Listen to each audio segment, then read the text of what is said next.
Hello, my beautiful people. This is Mari Chan, and welcome back to my channel. So, I know it's been a while since I've done something more artsy, but my schedule's kind of been all over the place. And the last idea I had, not even gonna lie, I scrapped it.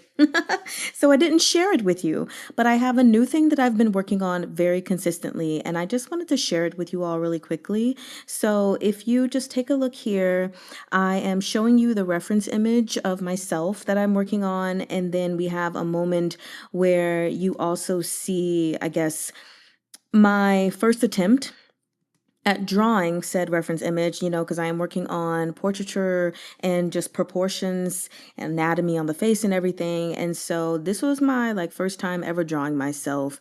And overall, I felt like it didn't really look like me, but I was like, you know what? This is still not too bad, especially when it comes to the shading and everything.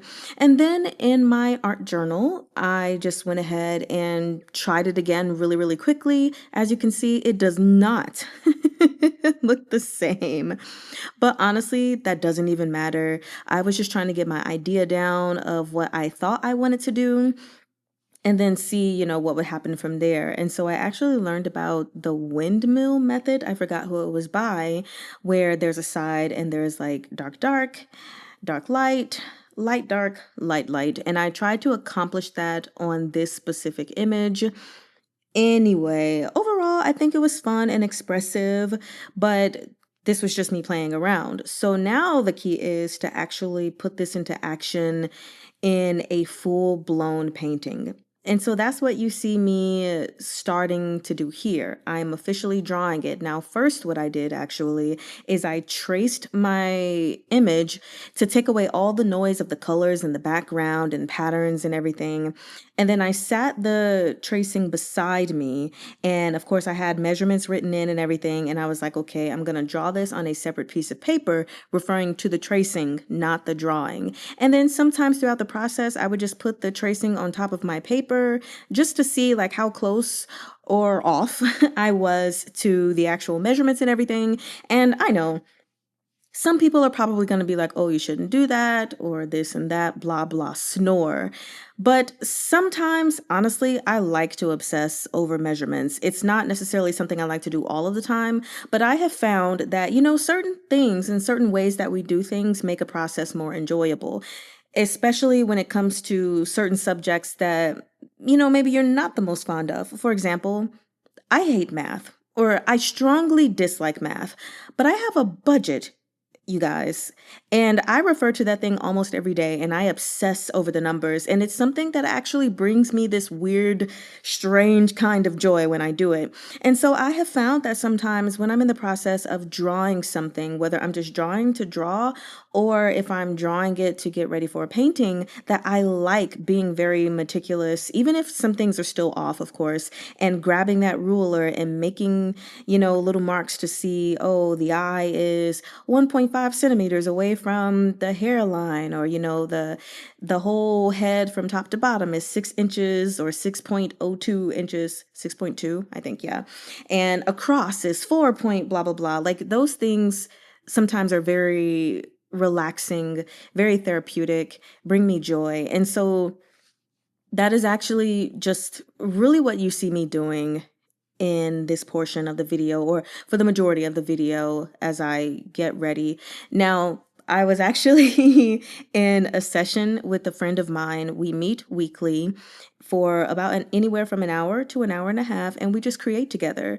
And I told her in advance, I was like, hey, I'm recording, just so you know, but you're not going to be in this. And it's just going to be silent. The camera is only on my desk, but I just wanted you to know because my thing was going to say recording in progress. So yeah, so I just had a lot of fun chatting with her. And she does oil painting while I was over here doing some drawing, and I mostly do watercolor or sometimes some mixed media with charcoal. And so, yeah, basically that's the whole process for what I'm currently doing. I don't really think I need to speak more on that.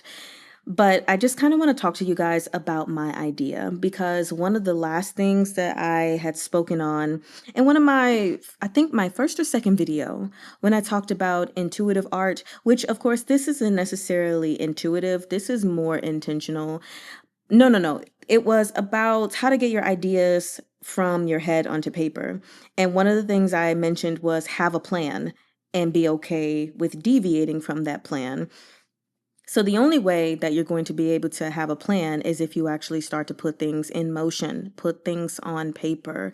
And so that was the whole point of this entire process that I have gone through even before turning on the recorder so you guys could see what I'm doing now. From the very first moment of the image that I showed of my first time drawing, um that is where I started to bring out my plan. And I drew that down, drew all of the shading in so that I could see, where was the dark values, medium, middle values, light values. And then from there, I did my little study with watercolor, ink, and charcoal because I had an idea and I was like, I don't know what exactly I'm going to use. And I thought I was going to use pencil. I ended up using pen and going from there. And actually, I'm going to show it again really quickly just so you all can see how basically, if I can like zoom into this, I wanted it to be like kind of squiggly basically. And so there are lots of fun inky squiggly lines within the painting. And again, this wasn't necessarily originally part of the idea to use ink and watercolor and charcoal. I had no idea. I just knew that this was my reference image. This was what I wanted to paint. I did not want to paint my striped zebra shirt thingy. I did not want the polka dots on either. I simply wanted the image of myself, and I knew that I wanted the dark to be on the side with the dark hair and the background to be dark as well. And so, yeah, I kind of just went with the flow to see how that plan was going to work out. And I came up with something that I thought was honestly pretty expressive. But to me, that was, a fun little rough draft. But now I wanted to do it more seriously. So I still, I have a plan, but I'm not 100% sure if I'm going to stick with that plan. Right now, I actually only plan on using watercolor, but while I go through the process, I might pick up some charcoal.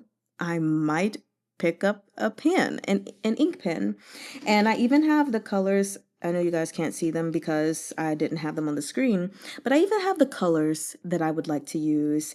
And I'm just going to share those with you, but it's going to be raw sienna, alizarin crimson, Payne's gray, burnt umber, ultramarine blue, and then I'm just going to have my white gouache in case I accidentally get rid of some light, or if maybe I want to lighten a color that I have, but not necessarily just water it down, whatever. Or if I want to use the gouache just to add white in places, not necessarily about lightness, but just to have white. So anyway, that's my plan. And I'm super duper excited. I can't wait to see where this goes. I kind of just wanted to show you all my drawing process and get an idea of you guys' drawing process. Of course, I can't see what you're doing when, you're just commenting, but I would love to hear how you guys approach drawing, especially when it comes to portraiture for all of my people who draw people, whether it's real people or you draw fake people, characters, that's whatever. I would just love to hear how you guys approach things because as I've been learning about proportions, I've gotten a couple of different ways to do that from people. And I'm just trying to figure out what works best for Mari. But nevertheless, this is a very, very fun and therapeutic process. And I'm super duper excited for where it's going to go. And as you can see, of course, when I finish the drawing, I actually go ahead and transfer it to my watercolor paper. And then what I do, because I, again, want to be very intentional about everything, is I actually take my, what do you call it? My eraser, and I erase some of the lines on the side where my hair is white because I don't want those lines to show. I really want it to blend in a bit more. So I just have to, do things appropriately. Anyway, yeah. I guess that's all I can show you guys for right now. I hope you have enjoyed this video. And hopefully this time around, I will actually show a video of me going through the process. Because, like I said, I totally scrapped the other video I had just because honestly, I did not like my painting. And it's not to say that I can't post the things that I do not like on here just for the sake of showing you, hey, I've been working on something, but I just didn't really want to. And I kind of got tired of the idea, probably because I just worked on it way too many times in my own time. Anyway, I am wetting my paper so that it can stretch and everything. And I'm going to put this down for a little bit, go get a bite to eat, and then come back to everything. So thank you all for sitting with me. If you actually listen to this video, I will see you next time. And yeah, what I mean.